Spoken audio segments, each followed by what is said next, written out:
Ще да ти донесе дядо Коледа? Телефон. Телефон, мале, хубаво желание за връзка с целия свят. Я да видим и тук децата. Ти какво искаш да ти донесе? Аз искам за Коледа Забравя, му си го написал, нали? Сигурно е, нали? Ай, си го изпратил. Добре, добре. Я да видя тук още дечица има. Я да видя какво желаят тези деца. Я да чуя аз. Какво написа на дядо Коледа? Какво искаш да ти донесе дядо Коледа? О, как може да не си написала? Започва и веднага. Защото джудженцата нямат време. Чупкат рака, те работят и приготвят подаръците за децата. Но, малки приятели, чувате ли някой пее сякаш днес? Да, мене ни звънчета ли звънят? Или пък децата са дошли да ни се радват?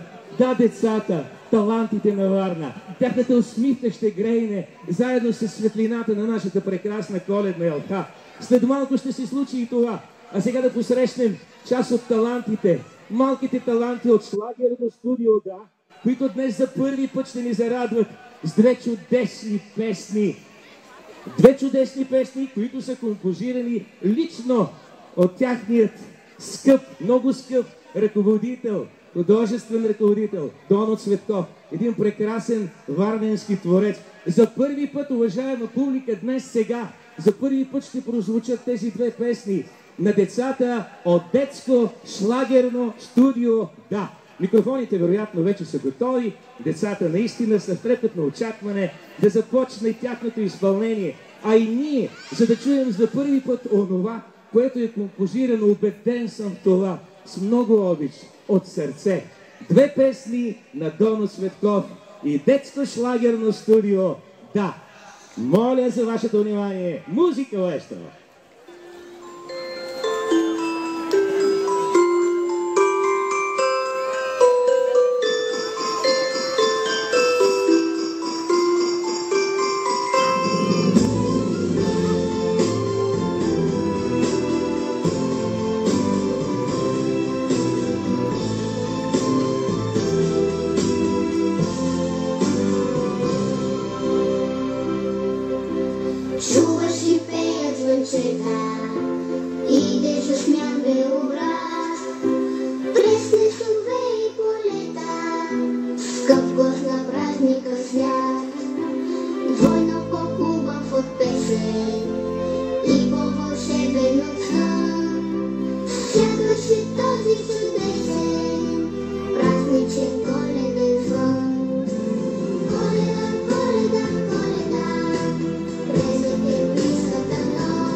Аплодисменти, бурни аплодисменти за прекрасното изпълнение и песенните послания на децата от детско шлагерно студио «Да» с ръководител Маргарита Георгиева. Нека да ги аплодираме. И прекрасните песни, написани от Донот Цветков, «Коледен звън» и «Ако си дал». Музика Донот Цветков и стихове Райна Пенева. Благодарим ви, малки приятели.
Децата, кмета на Варна, господин Иван Портник, който лично ще запали светлините на коледната елка.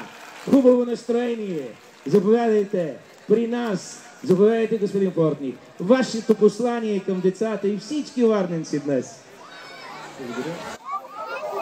Скъпи деца, уважаеми съграждани, днес е Никулден. Честито на всички, които празнуват днес. По стара традиция се събираме на този ден тук, на старият, но обновен площад, за да запалиме светлините на коледната елха, за да запалиме светлините на коледна Варна. Скъпи деца, надявам се, че много сте слушали. Нека дядо Коледа да ви зарадва с много приятни изненади и с много подаръци. Светли, топли и спокойни коледни празници. Благодаря ви. Благодаря ви, господин Портник. А сега на всички искам да помоля да погледнат насам, да очакваме събитието само след секунди. Тази нощ, тази приказна нощ, дълго с усмивка ще помним мига, в който всички ще кажем като един. И нека елхата да грейне сега да отброим. 10, 8, 7, 6, 5, 4, 3, 2, 1 и...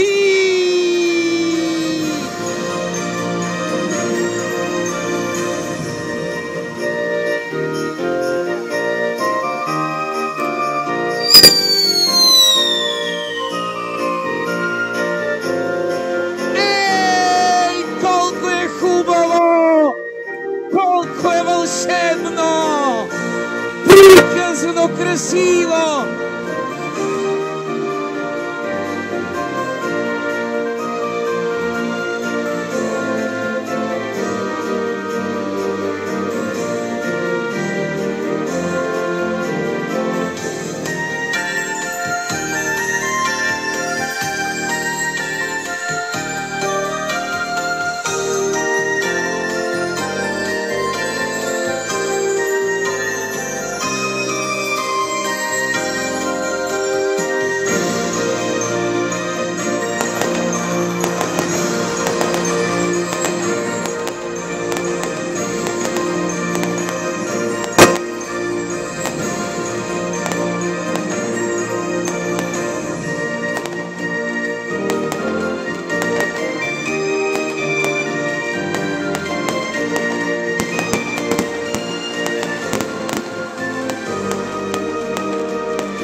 приказна вълшебна ферия от светлини над небето на нашия град, с много красота, с много изящество и много вдъхновение грейна нашата коледна елха. И празникът нека продължи в душите ни, нека се завихрят светлините, добротата, красотата в дните ни, да съзидаваме и да градим, да се радваме и веселим. Грейна коледната елха и градската коледна украса на морската столица на България, Варна.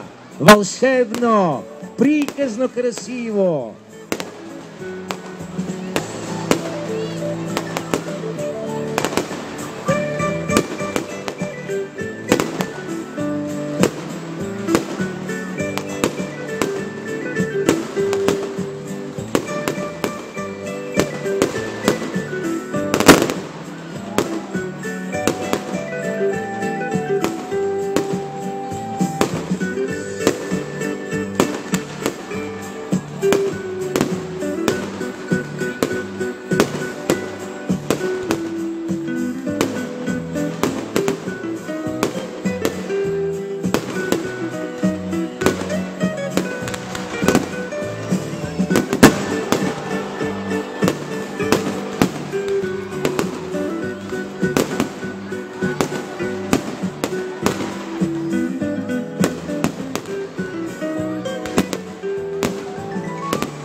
Скъпи деца, дали ви хареса зарята?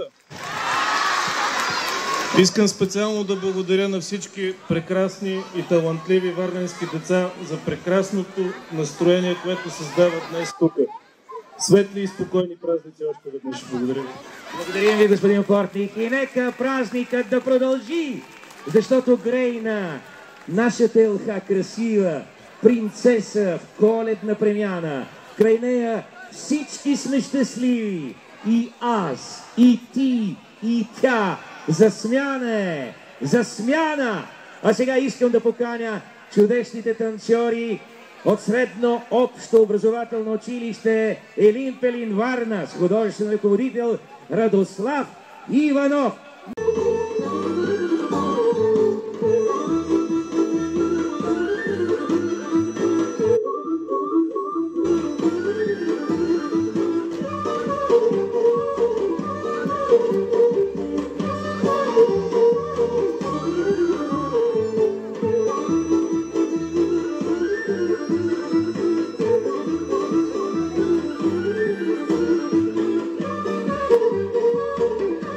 Thank you.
Ето ти сега при нас ела! Какво ли прави дядо Коледа тук? Не мога да повярвам, дядо Коледа! Здравей! Толкова е хубаво, че те виждам при нас на Никулден, на празника на нашия град, когато запалихме светлините на Коледа телка. Как така си тук, дядо Коледа? Как така съм тук? Толкова се радвам, но толкова много хора и точно на този ден, как няма да бъда тук? Ами тук се пее, тук е усмихнато, весело, нали така? Здравейте, честит празник! Не ви чувам. Честит празник! 3 и...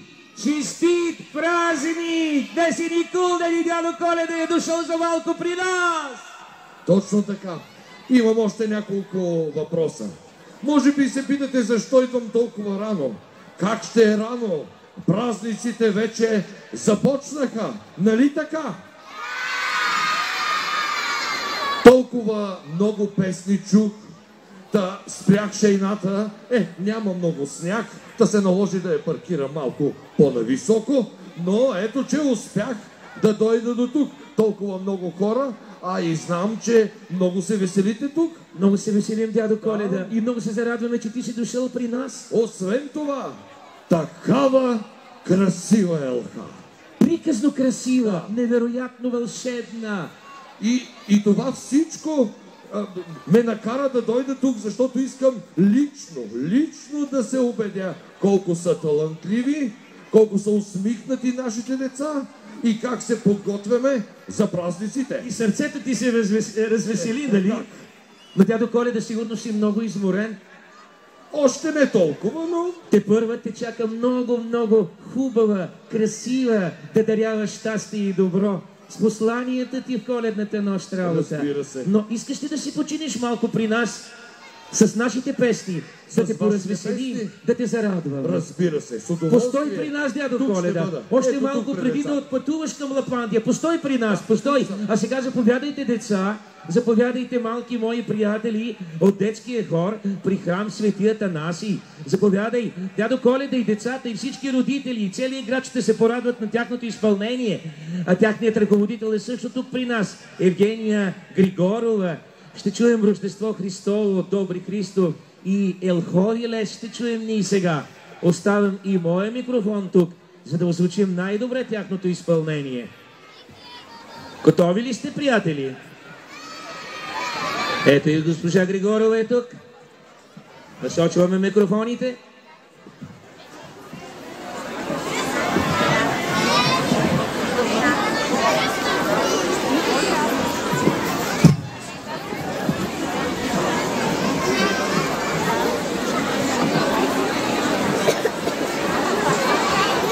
И ако ние сме готови вече, можем всички с много настроение в таинството на коледната нощ да оживеят песните сега, макар и толкова рано. Но нека заедно дори припяваме с децата, които са тук на сцената. От храм Свети Атанасий детския хор пее за нас.